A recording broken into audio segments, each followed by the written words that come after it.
Hello, this demonstration is to illustrate the differences between an embedded video and an embedded objects. So on this very simple web page, we have here on the left an embedded video, and then here on the right an embedded objects. For the purposes of direct comparison, the playback area of the video and of the objects are a similar size. Also, the content contained in the video and the content of this object are also the same.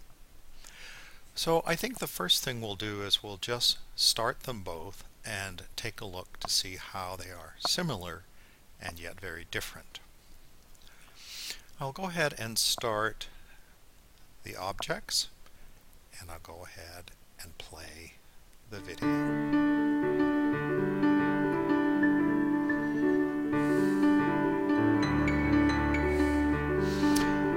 Obviously, we now have multiple audio streams playing at the same time, which is a little confusing. So I think what I'm going to go ahead and do is that since the video will just continue to play, I'm going to go ahead and mute its Try not to get too emotional with this, but you know me, I wear my heart on my sleeve. So while you're watching a video, the things that you can do are you can stop, pause it, and you can resume celebrate play. your big day. You can do the same thing There on are objects. so many You can wonderful pause it and then resume reasons play. to celebrate you, Dad, and I could go on and on.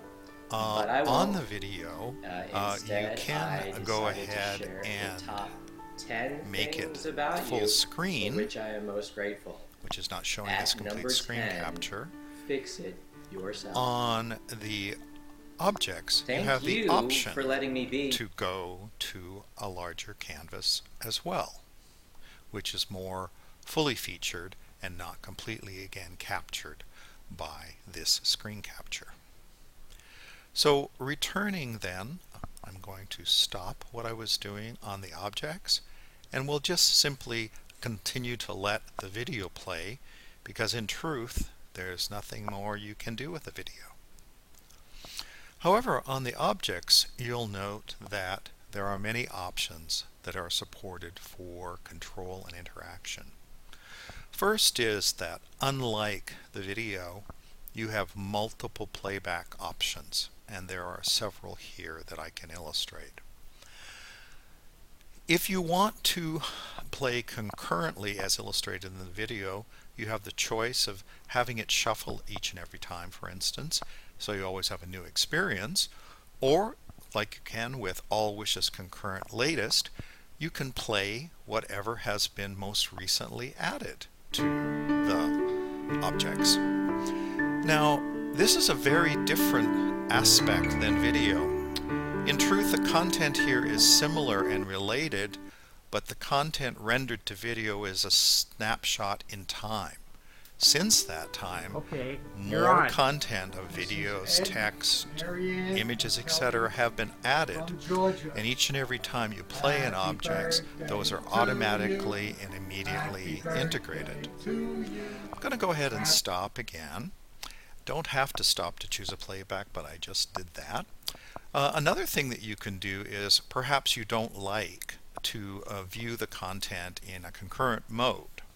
So some people are very comfortable with kind of a slideshow kind of a concept. And in this aspect, of course, it's really a slideshow of media types that we're presenting. So in this one we have video first. We could then switch to images, etc. You can go back and forth. Pop off. Happy 80th now, birthday. Another thing that's We're all very so interesting very lucky to have you. about using an objects is that every objects in it itself is clickable. So if there is anything that you see at any moment in time that you'd like to particularly pay attention to or take manual control of, you can simply double click it. So for instance, if I go ahead did want and to double share click one. on this picture, I can then navigate through all the various objects that are contained in this objects and go backwards and forwards, etc. Another thing that you could do is that any particular individual objects in and of itself can also be downloaded. Further, you can also share the playback or the object with people using the share capability. Another thing that you can do is you could say, well, I would really like to only see one kind of media. In this particular choice, the user is given the capability to simply say, I want to see only images as a slideshow. Different soundtracks can be applied, and as always, if they wish to go ahead and double click, they once again enter manual mode. So there are many different types of playback options that video does not supply that you can do in an Objx. But what's more important about an Objx is the fact that at any time you can also add to the Objx.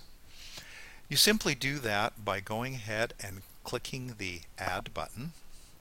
The Add button then will allow you to either drag and drop a file onto it, or click and navigate to choose something to add to it. So for instance, if I was to go ahead and find something that I thought would be of interest, I could go ahead and choose an image that we've seen before. Now if I go ahead and click the latest, that is going to be immediately integrated into the playback of the Objx.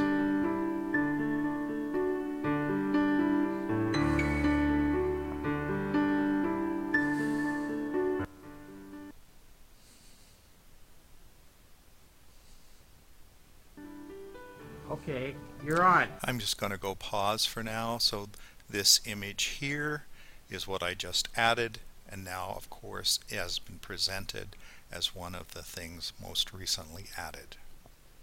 So in summation, video offers a consumption-only passive static viewing where you cannot change the playback, nor can you change the content of the video. An Objx, on the other time, is always produced just in time, allowing people to play back what they wish, how they wish it, and then also to add or create new content that can be incorporated.